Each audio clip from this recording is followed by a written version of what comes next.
I went to the Brenton Arboretum. I'm a little bit west of Des Moines right now. And I'm going to turn the Labyrinth Walk.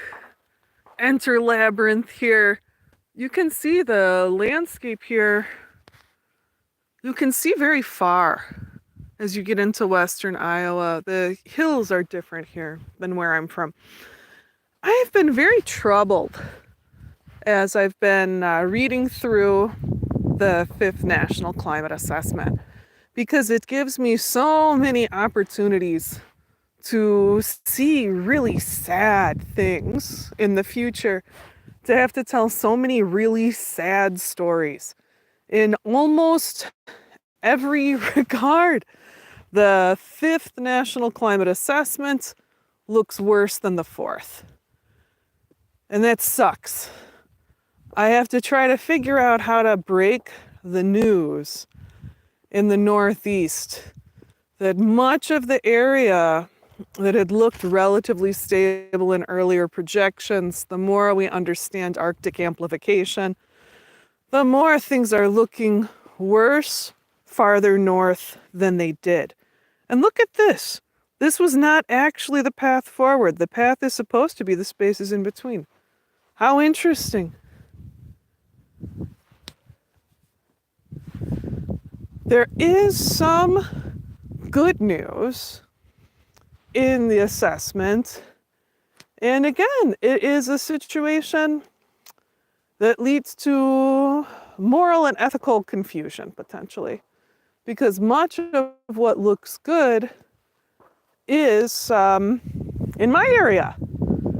You know, the northern Midwest is looking strong, and we are knowing more about the water outlook now. It seems like we are going to be able to do more to predict areas that are going to have a high degree of extreme weather events and areas where we can expect less intensity, less variation, lower rates of change. And I think that many people who have been following for a while, they know that, avoiding the worst effects of climate change, it's not as simple as going north. It's a matter of looking for places with low rates of change. The 5th NCA gives us some insight into these low rate of change areas. There are quite a few, mostly places where people don't want to live right now.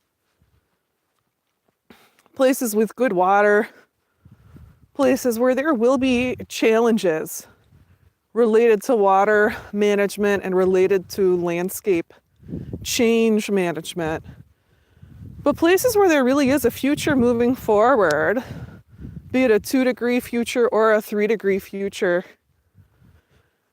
And I spend all this time processing this data, looking out to 2050, while trying to also be in a context where it's like, is that really going to matter? When we look at the ocean data, I started following it really close in May because the ocean data is so weird right now. The size of the anomalies that we're experiencing, the fact that we've already hit 2, that we've already had 2 days at 2C in 2023.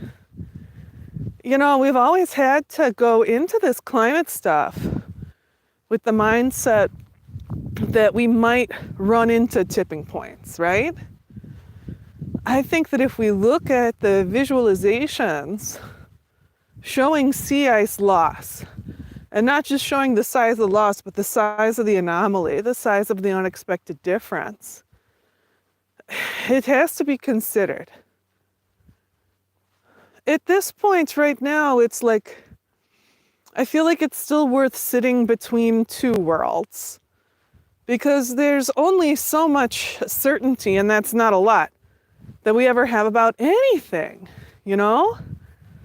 I think that if we continue to follow the science as it's coming in, as we continue to look at the observations as they're coming in, we're going to have a pretty clear idea if we are in modelable territory or if we've hit a tipping point, if we're off the models, probably by April or May. 2024 is going to be a weird year. We have to accept that we can't prepare for everything and that we're in a complexly interacting system. But I don't feel like it's time to give up. Not yet. All right, so here's where I failed to get into the labyrinth appropriately because I walked on the bar and I ended up like halfway in. Let's see if I can do it there. Oh, that's weird. That made the disconnection from the internet. Normally I can't walk around and be online because I am not in an area with good enough internet access, so hence this self-indulgent processing exercise. Anyway, strategic perspective. If it becomes apparent that we have hit a tipping point and are heading into unmodelable territory as we get into the spring, I think that at that point, you can't look so hard at those 2050 projections. You can look at the trend though. And the trend indicates a high degree of survivability compared to other parts of the country in the northern Midwest, even if we had like a big AMOC collapse. So, if you're part of a community where you have access to land, you have access to water, you're over a good aquifer, like, that's what you can do if you really want a chance of working your way through this situation we're all in.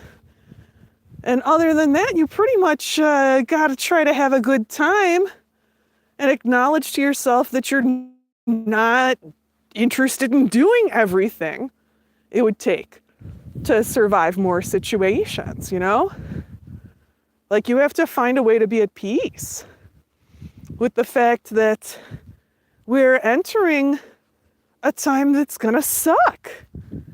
When I look at these bright spots in the outlook, I think they're important because they're important for life. They're not just important for human life. I see a lot of what I'm doing at my place in Iowa as related to biodiversity work.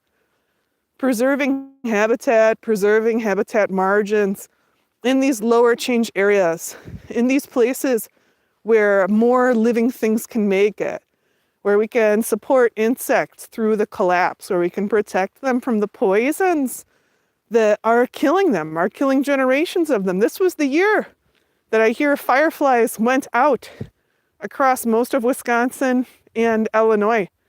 If I can keep the fireflies from going out for another year, isn't that a more beautiful thing than anything else I could do?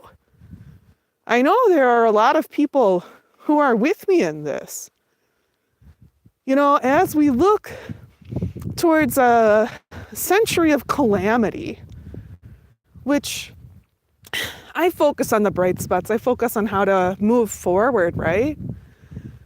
But the big picture is looking really rough. There's no way around it.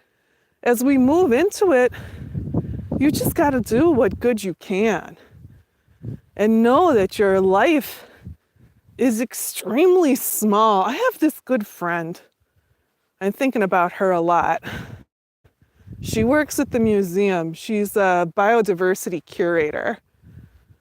She specializes in the Devonian and Ordovician periods. That's many great extinctions ago, as we hang out in this extinction event. As I was talking with her about these ocean anomalies in the summer, she grasped my hand. She's such a British person. She's so fearless and indomitable. But everyone has a moment, right? She said, I never wanted to live through an extinction event. It's like, that is a bad thing to have to do, to live through an extinction event. It's clearly dying is the easier option, the more popular option in an extinction event. Oh, look here. This is the center of the labyrinth for real. This is really where it takes you. I didn't make it here before. When I did it the wrong way, I stepped off the edge, but I never got to the center.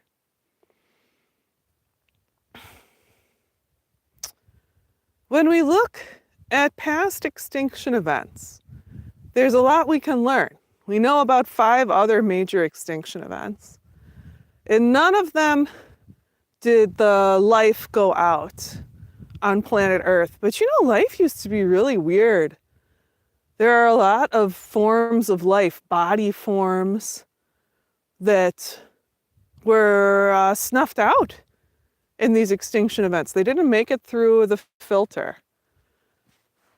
And we're passing through another one, and it's like, who's it going to be? Who's going to make it through? Clams have been doing great. They made it through so many filters. And with the ocean acidification, we're like, we're going to take out clams? It's crazy. This is a bad one, you know? Like, whatever we can do to support and preserve biodiversity, I think is key as we think of a picture that is bigger than ourselves. This event that we're part of, it's so much bigger than us. The choices that we make impact it. They are significant. But the things that set this ball into motion, a lot of it began before any of us were born. All we can do is be alive now and think about the living things around us and try to think about who can make it through. I don't think that we can live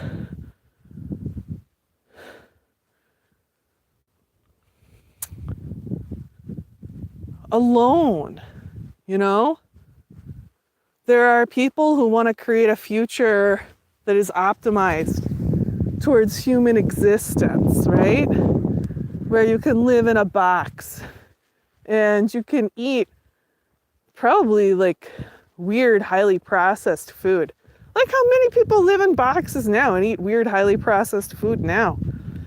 You can have like tracked experiences, and most of what was set up for you, it will have really been determined before you were born, because it's a low choice future. But the human body rebels against such conditions in ways that we keep trying to drug and placate.